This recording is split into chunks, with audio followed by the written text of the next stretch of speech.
Hello everyone, welcome to chalk and talk. So इस video में आज हम बात करेंगे जेबीटी टैट के हिंदी सेक्शन के इम्पॉर्टेंट टॉपिक्स की। ये इम्पॉर्टेंट टॉपिक मैंने प्रीवियस ईयर क्वेश्चन पेपर्स को एनालाइज करके निकाले हैं। तो यहाँ पे हम डिस्कस करेंगे कि किन टॉपिक से ज़्यादा क्वेश्चन पूछे जाते हैं और किन से रेयर। तो चलिए स्टार्ट करते हैं।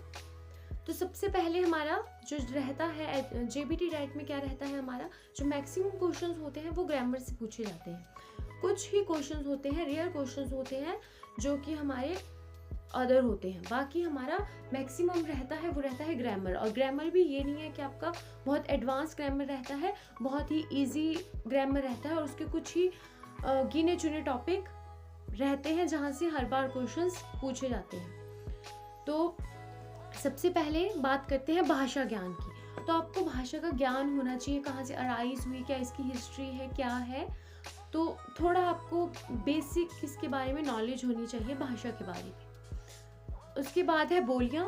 तो बोलियों से भी कई बार क्वेश्चन देखने को मिला है, लेकिन यहाँ से ज़्यादा क्वेश्चन नहीं पूछे जाते हैं। तो भाषा ज्ञान और बोलियों से रेयर क्वेश्चन रहते हैं।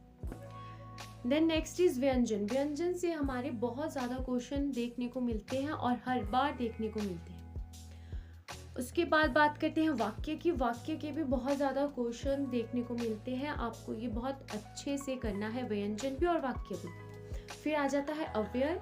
अव्यय से भी हमारे क्वेश्चंस रहते ही है हर बार। देन नेक्स्ट इज कारक। कारक से भी बहुत ज़्यादा क्वेश्चन पूछे जाते हैं। ये भी इम्पॉर्टेंट टॉपिक है, आपको इसे अच्छे से करना है। नेक्स्ट इज समास। समास से भी बहुत ज़्यादा क्वेश्चन पूछे जाते हैं। और फिर आता है हमारा मुहावरे। तो कारक, समास, मुहावरे, इन तीनों से ही बहुत ज़्यादा क्वेश्चन पूछे जाते हैं। आपको इसे स्किप नहीं करना है, इसके कंसेप्ट को अच्छे से करना है, इसके भेद और जो कुछ भी है आपको सब कुछ अच्छे से करना है। नेक्स्ट हमारा आता है अलंकार। अलंकार से भी कई बार क्वेश्चन देखने को मिल जाते हैं। फिर है निपात। निपात से क्वेश्चन आते हैं लेकिन बहुत रेयर, कभी आते हैं कभी नहीं आते हैं, लेकिन आपको स्किप नहीं करना है, इसे भी समझना है। नेक्स्ट इज शब्दार्थ। तो शब्दार्थ तो हमारे देखने को मिलते हैं जेबीटी टैट में। कोई शब्द होगा उसका अर्थ बताइए, तो शब्दार्थ आपको अच्छे से करना है। नेक्स्ट इज शुद्ध शब्द। तो कोई शब्द आपको दिया है, उसमें कुछ मिस्टेक है तो आपको बोलेंगे कि मतलब शुद्ध शब्द कोई चूज कीजिए ऑप्शंस में से। तो इसकी प्रैक्टिस करनी है आपको शुद्ध शब्द की। इस शुद्ध शब्द और शब्दार्थ से बहुत ज़्यादा क्वेश्चन देखने को मिलते हैं। ये भी ऐसे टॉपिक है जिनको आप स्किप नहीं कर सकते और बहुत इजी टॉपिक है, स्कोरिंग टॉपिक है। नेक्स्ट इज संज्ञा। फिर आता है सर्वनाम। फिर आता है विशेषण। तो जो आपका सर्वनाम और विशेषण है, यहाँ से बहुत ज़्यादा क्वेश्चन देखने को मिलते हैं। तो इनके भेद और इसे ढंग से कीजिएगा। नेक्स्ट इज संधि। संधि से भी हर बार आपके जेबीटी टाइप में क्वेश्चन रहता है और बहुत ज़्यादा क्वेश्चन रहते हैं। तो संधि को आप स्किप नहीं कर सकते, इसके कंसेप्ट को अच्छे से समझिए, अच्छे से पढ़िए। नेक्स्ट इज वर्णमाला। वर्णमाला से भी कई बार क्वेश्चन पूछे जाते हैं। फिर आ जाता है उपसर्ग। उपसर्ग से भी कुछ क्वेश्चंस आ जाते हैं जेबीटी टाइप में। फिर आता है छंद। फिर है हमारा क्रिया। क्रिया भी इम्पॉर्टेंट टॉपिक है, क्रिया से भी क्वेश्चन आ जाते हैं लेकिन बहुत ज़्यादा नहीं आते हैं, पर आते हैं, तो आपको ये स्किप नहीं करना है। नेक्स्ट इज वर्ण। वर्ण से भी क्वेश्चन पूछे जाते हैं। वचन रहता है अगला। वचन से भी हमारे काफ़ी क्वेश्चंस आते हैं। विलोम शब्द। विलोम शब्द भी आप बचपन से ही पढ़ते आ रहे हैं और बहुत ही ईजी टॉपिक है, तो यहाँ से भी क्वेश्चन देखने को मिलते हैं, आप इन्हें ईजीली कर सकते हो। फिर रहता है हमारा समानार्थक शब्द। तो जैसे विलोम शब्द है उसके साथ में आप समानार्थक शब्द भी कर लीजिए, तो यहाँ से भी क्वेश्चन देखने को मिलता ही है। नेक्स्ट हमारा रहता है ध्वनि। तो ध्वनि से भी हमारे क्वेश्चन काफ़ी बार देखने को मिले हैं जेबीटी टैट में। इसके बाद में कुछ टॉपिक ऐसे हैं जिनसे बहुत ही रेयर क्वेश्चंस रहते हैं लेकिन कई बार देखने को मिले हैं, तो आपको इन टॉपिक की नॉलेज होना भी ज़रूरी है। जैसे कि हमारा हिंदी दिवस कब मनाया जाता है, उसकी थीम क्या थी, ऐसा वैसा आपको पता होना चाहिए। नेक्स्ट इज देवनागरी लिपि। तो लिपि से रिलेटेड जो क्वेश्चन रहते हैं, जो हमारी देवनागरी लिपि है, ये भी आपको पता होनी चाहिए। तो उसके बाद आ जाता है हमारा राष्ट्रभाषा।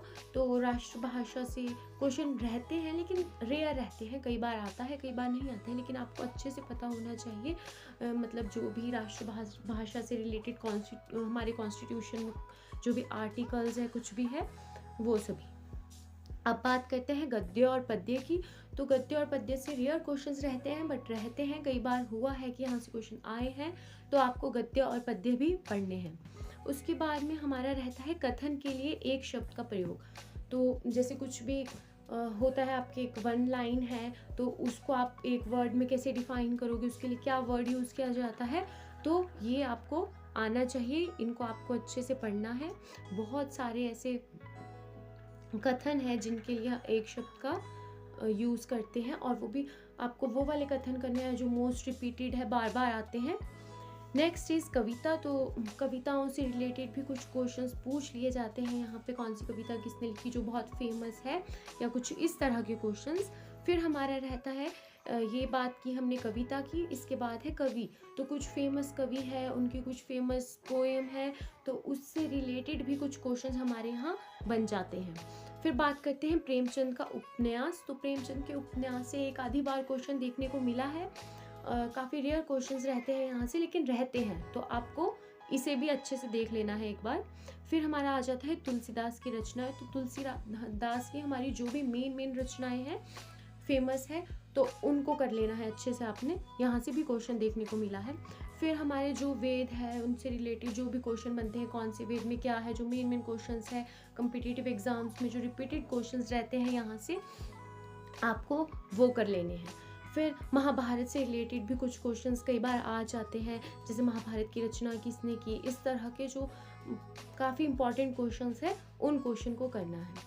तो ये थे हमारे कुछ टॉपिक जहाँ से जेबीटी टाइप में हर बार क्वेश्चन पूछे जाते हैं। इन टॉपिक को जो मैंने आपको बताए हैं, जहाँ से जो मेन टॉपिक है, जो इम्पॉर्टेंट टॉपिक है, जहाँ से बहुत ज़्यादा क्वेश्चन रहते हैं, वो तो आपको बहुत ही अच्छे से करना है। बाकी टॉपिक भी जो मैंने आपको बताए, आप उनको देखिए, करिए। इससे बाहर से जेबीटी टाइप में कुछ नहीं रहता है। एक शायद यहाँ स्किप हो गया, हमारी लोकोक्तियाँ। तो लोकोक्तियों से भी काफ़ी क्वेश्चंस आते हैं, तो आप वो भी देख लीजिएगा, मुहावरे के साथ ही आप लोकोक्तियाँ भी देख लेना। फिर उसके बाद हमारा अब हम आगे बाकी सब्जेक्ट्स की बात करेंगे, तो वो हम करेंगे नेक्स्ट वीडियो में। आई होप आप लोगों को ये वीडियो इन्फॉर्मेटिव लगी। अगर वीडियो इन्फॉर्मेटिव लगी तो मेरे चैनल को लाइक, शेयर एंड सब्सक्राइब करना ना भूलें। Thank you.